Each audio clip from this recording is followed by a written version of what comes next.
Ilang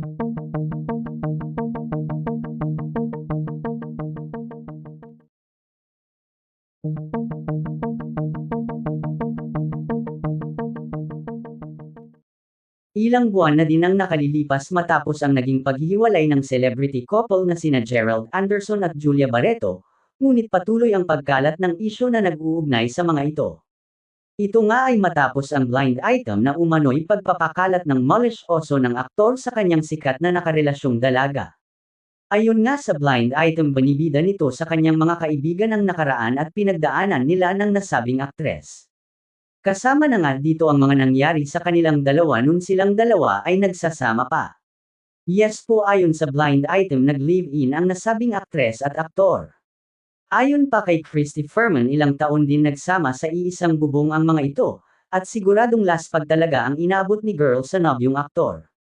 Mabilis na kumalat ang blind item at pinagpiestahan sa social media, maraming nag-name drop sa comment section at isa na dito ang dating matibay na magkarelasyon noon na sina Julia Barreto at Gerald Anderson.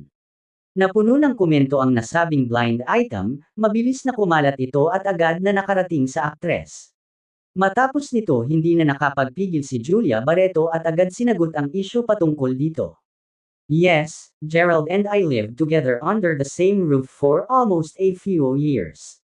I am not denying this. It is true. But what I cannot accept are his accusations against me, as if he did not even respect me as a woman, even if I am no longer his partner. My mother has been affected, but I choose not to let it get to me because I know the truth.